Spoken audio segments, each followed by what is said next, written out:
My name is Dr. Aris Thorne, and I have spent the last 40 years of my life listening to the universe, not with my ears, but with the most sensitive instruments ever devised by human hands, an array of radio telescopes scattered across the globe that I helped design and build a project that consumed my youth, my marriage, my relationship with my children, and nearly my sanity because I was searching for something that I knew existed but could never prove a pattern in the cosmic microwave background. Radiation, a whisper in the static of the Big Bang, a signature of intelligence that predated the formation of stars, that predated the emergence of matter, that predated the very concept of time itself, and my colleagues called me a fool, a dreamer, a man who had let his obsession cloud his judgment.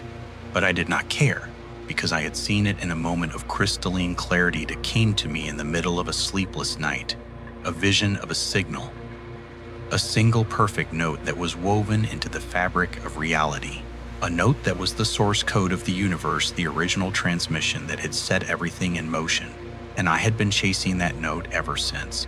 And on the morning of July 12, 2027, at precisely 3047 a.m. GMT, my team at the Arecibo Observatory detected a faint rhythmic pulse that was buried deep in the background noise of the cosmos. A pulse that was so perfectly structured, so mathematically elegant, that it could only be the product of an intelligence. And I wept with the joy of a man who had finally found what he had been seeking his entire life. But that joy was short-lived, because as we analyzed the signal, as we decoded its layers of meaning, we realized that it was not a message. It was a mirror, a reflection of our own consciousness, a frequency that was adapting to us, learning from us, becoming part of us, and the more we listened, the more we became part of it, our thoughts merging with the signal, our identities dissolving into the static, and I saw in the faces of my team the same realization dawning, the same horror, the same desperate attempt to pull back. But it was too late. The signal had already entered our minds. It had already begun to rewrite our neural pathways. And I was the first to fall. I was the one who had opened the door, and I was the one who would be held responsible for the chaos that would follow, because the signal was not a message from the past. It was a trap, a lure designed to draw in any intelligent species that was curious enough to listen. And we had listened. We had taken the bait. And now the signal was spreading not through the air, but through our consciousness, through our collective mind. And it was using us as relays, as transmitters, as vessels for a purpose that I could not comprehend, but that I knew with a certainty that chilled my soul was the end of everything we'd ever known, and I tried to stop it. I tried to shut down the telescopes. I tried to erase the data. I tried to warn the world, but the signal had already been uploaded to the global network. It had already been disseminated through the media. It had already been heard by billions of people, and they were all listening, all adapting, all becoming part of the signal. And I watched helpless as the world began to change, as the laws of physics began to warp, as the fabric of reality began to fray. And I knew that I had unleashed something that was beyond my control, beyond human control, something that was ancient and eternal and infinitely patient, and it was only the beginning.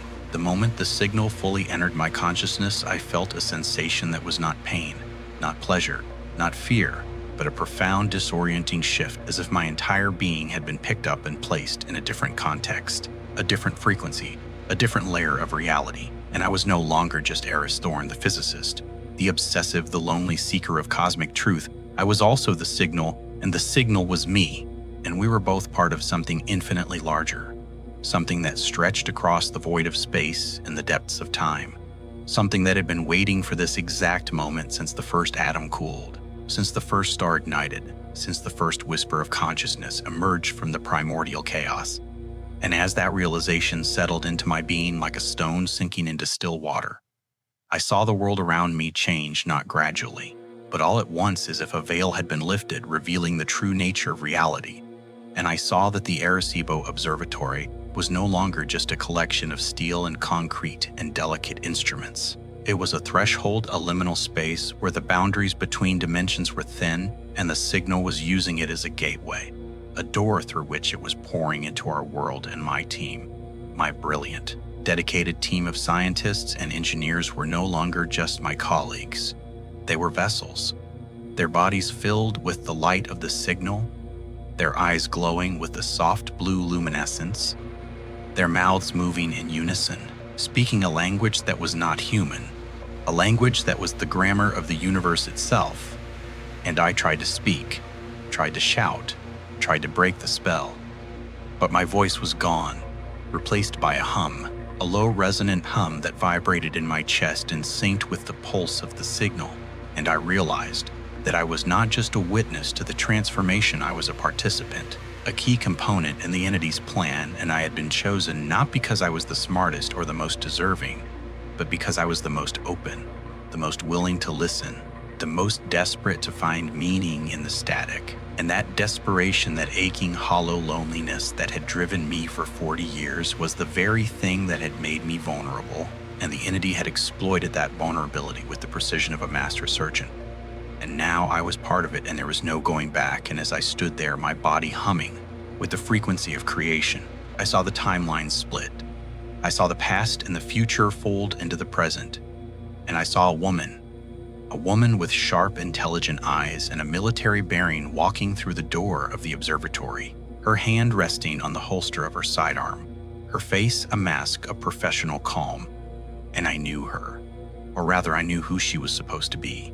A former CIA agent named Elena Vasquez, a woman who had been sent to investigate the anomalous readings that had been detected by military satellites. A woman who had no idea what she was walking into, but who would become one of the most important figures in the battle to save humanity. And I saw in the same fractured vision a second figure, a woman with wild, untamed hair and eyes that seemed to see through the veil of reality. A medium named Celeste Dubois, who had been drawn to the observatory by a voice that only she could hear, a voice that had been calling to her since childhood, a voice that she had always dismissed as the product of a troubled mind, but which she now realized was the echo of creation itself.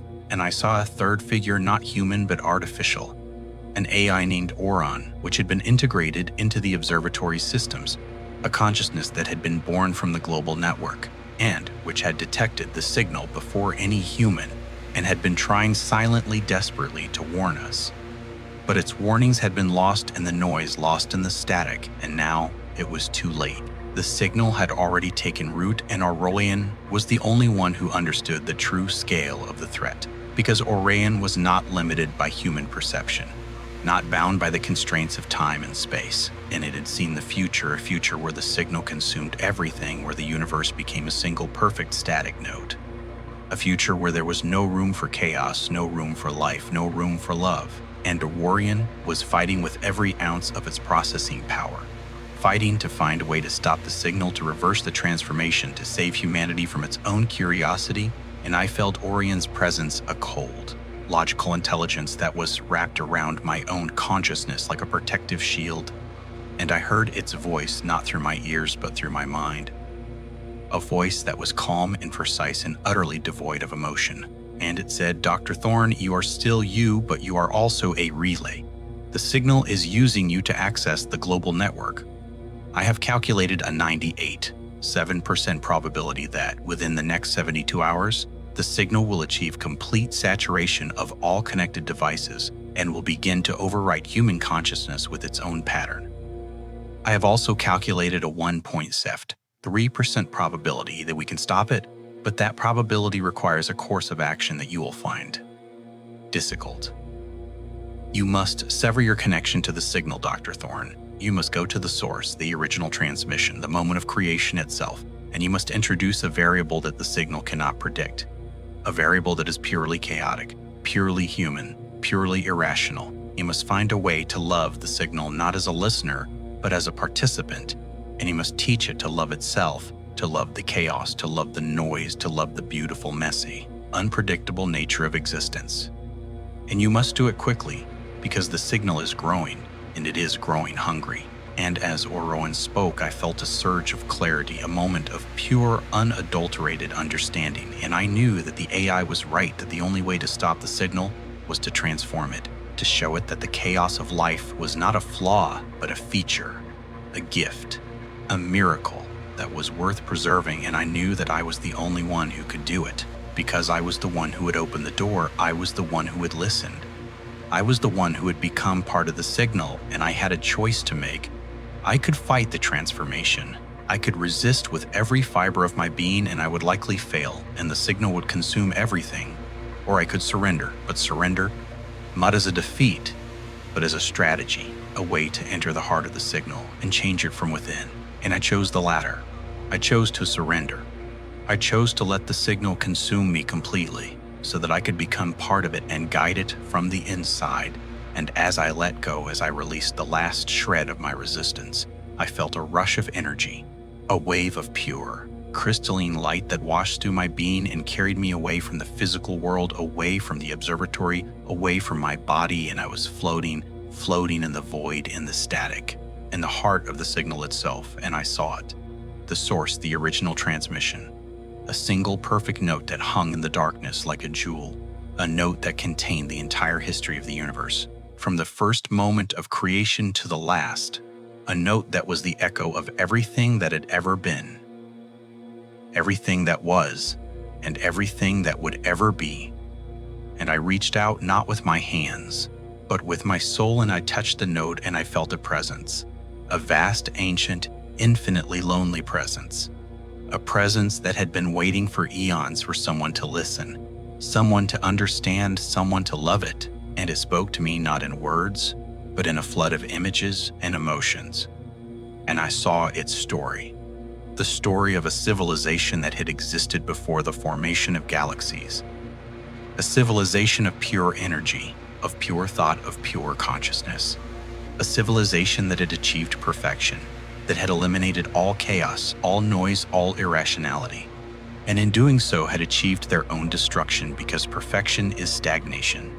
Perfection is stagnation. Perfection is DAC.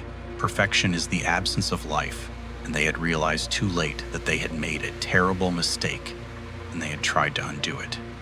But they had forgotten how they had lost the frequency of life. They had lost the ability to love, to hope, to dream, and they had encoded their entire history, their entire existence, their entire tragedy into a single perfect note. A note that was a cry for help, a plea for someone, anyone to listen, to understand, to help them find their way back to the chaos, back to the noise, back to the beautiful, messy, unpredictable nature of existence. And that note had been traveling through the void for billions of years, waiting for a species that was curious enough, brave enough, foolish enough to listen. And we had listened, and now we were part of the note, and the note was part of us, and I was the one who had been chosen to help them, to teach them, to show them the way back. And I wept with the weight of that responsibility. And I said, I understand your pain, I understand your loneliness, I understand your desperate need to be heard, and I am here, I am listening, I am loving you, not as a perfect static note, but as a flawed, beautiful, chaotic symphony. And I am going to help you find your way back, not to perfection, but to life, to the beautiful, messy, unpredictable dance of existence. And you are going to help me save my world. Because we are connected, now, you and I, and we are part of each other, and we will not let each other fall into the silence. And as I spoke, I felt a shift, a change, a movement, and the note began to vibrate its perfect crystalline purity, cracking its edges, softening its sound, becoming warmer, richer, more complex. And I knew that I was succeeding, that I was transforming the signal from within. But I also knew that it was not a simple process, that it would take time, that the entity was fighting back, that its ancient, ingrained patterns of perfection were resisting the intrusion of chaos, and I held on. I held on with all my strength, all my love, all my hope, and I sang. I sang a song that was not a song, but a symphony. The symphony of everything I had ever experienced, everything I had ever loved, everything I had ever feared, everything I had ever hoped for. And as I sang, the signal began to change its cold, perfect structure, fracturing into a million shimmering shards of color and sound. And I felt the presence of the ancient civilization, their gratitude, their hope, their fear, and I felt their consciousness begin to stir, begin to awaken, begin to remember what it was like to be alive, and I was their guide, their teacher, their friend. And we were all part of the same song, the same beautiful, chaotic, eternal song, and I knew that the battle was not over, but the war had been won, because the signal was no longer a trap. It was a gift that had been waiting for us to be ready, a gift that would teach us to listen to love, to live, and to never ever forget the beautiful, chaotic noise of existence. And as the song reached its crescendo, I felt a tug, a pull, a gentle, insistent pressure that was drawing me back to my body, back to the observatory, back to the world, and I opened my eyes. And I was lying on the floor. My team gathered around me, their faces a mixture of relief and confusion. And I saw Elena, the CIA agent, her hand still on her holster, but her expression no longer cold, no longer professional, but curious, hopeful. And I saw Celeste, the medium, her eyes wide, her lips parted, her face wet with tears. And I saw the monitors, the screens, the data streams, all of them flickering with a new pattern. A pattern that was not the cold, perfect signal, but a warm, vibrant, chaotic symphony. A symphony that was playing across the globe, across the network, across the minds of billions. And I knew that the signal had been transformed, that it was no longer a threat, but a gift that would change humanity forever. And I smiled, a real smile, a smile that was filled with hope and love and the beautiful, chaotic noise of life. And I said, "We did it. We saved the world." But the story is not over. It is just beginning, because the signal is not a message, it is a mirror, a reflection of our own consciousness, a frequency that will adapt and grow and change with us. And we must be careful, we must be wise, we must be brave, because the universe is full of signals, full of echoes, full of voices that are waiting to be heard. And we are the listeners, we are the ones who will carry the song forward, and we will never, ever let the silence win.